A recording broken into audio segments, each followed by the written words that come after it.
My name is Marty Windle. I'm here on this video today to talk about the 5 reasons why people keep on failing the P1 examination. There are 5 simple mistakes that are regularly made by students, and these are often commented on in the examiner's report. Let's start with number 1. The first reason why people fail P1 is they don't have strong knowledge. Strong knowledge is a critical factor for P1. Now for P1, a lot of marks are for simple knowledge-based questions. What is the role of the chairman? What is the role of the non-executive director? What is the difference between objective and subjective risk assessment? These are things that you can learn. You must learn them because those are the easy marks in the exam. A lot of students don't get the basic knowledge marks in the exam. In the last exam, 32 marks were for knowledge. If you have good knowledge, it will help you to get all those easy marks. So spend time, learn all your roles. Role of CEO, role of chairman, role of risk manager, role of the risk audit, role of the audit committee. Learn all your basic ethical theories like Tucker and AAA. Strong knowledge is the foundation of your success. Focus on your knowledge for P1. Don't miss out on those easy knowledge mark questions. Number 2, the examiner keeps complaining. The second thing you're doing wrong. Number 2 is lack of application. You've got to mention the case in P1 every 5 minutes. Link your answer back to the case in the P1 examination. It's very important you link your example back to the case. I'll give you an example.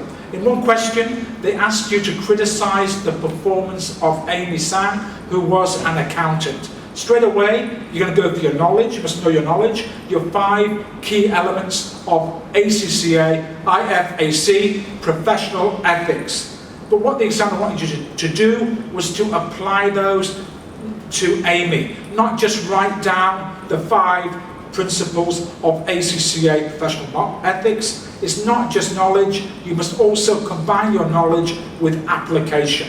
What you must do is identify how Amy did not achieve effective professional behaviour. How did Amy not achieve professional integrity, right?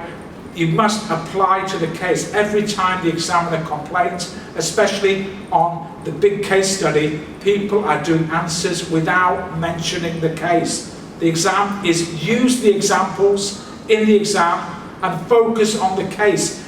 This is what is going to give you marks. And let me tell you, if you're good at application, it will help you even if your technical knowledge is a bit weak, but you're strong on application, you will pass the P1 examination, let me tell you.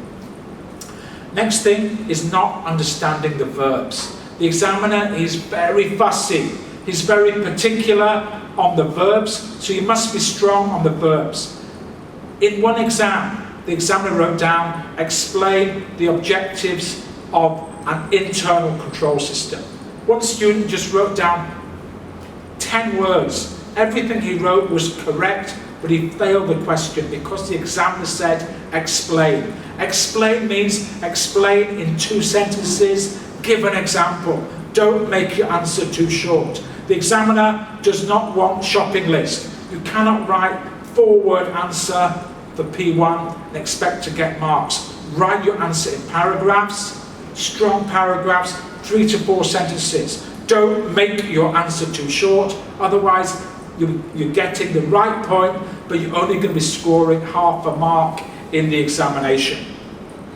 Key thing as well, I've noticed recently, students' time management is getting worse and worse. Many students, they run out of time before they finish the final exam. They miss out the last question, or they miss out 2/3 of the last question.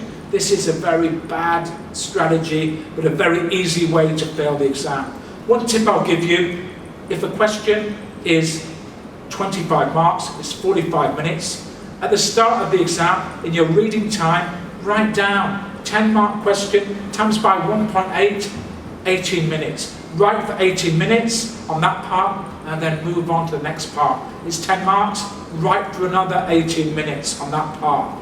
Don't put, I've seen it so many times, students, they try to get all the marks in part A, and then they've got no time for part B. It's a very common mistake for P1. What you must do is use your stopwatch, practice writing exam answers in the correct time. For a section B question, 25 marks, write your answer in 45 minutes. Set your clock, write your answer, and follow the technique. Part A, 10 marks, 18 minutes. Part B, 10 marks, 18 minutes. Follow this, it will help you to stop you running out of time on the P1 exam.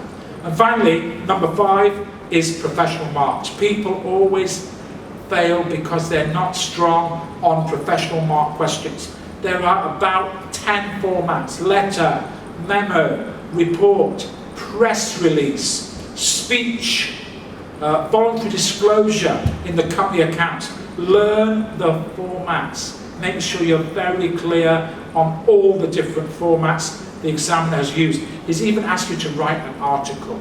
So please spend time to learn the professional marks formats. I've been marking some exams this week. What I found is people fail by 2 or 3 marks, and those 2 or 3 marks, normally they score 0 on professional marks. So please, if you can get those professional marks, it can turn a failure into a pass in the examination.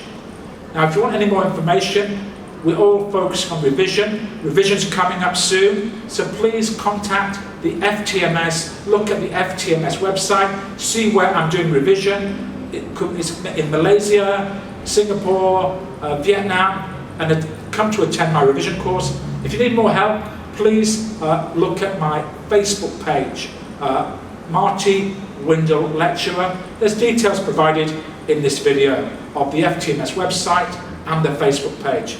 Let me wish you good luck in your examination.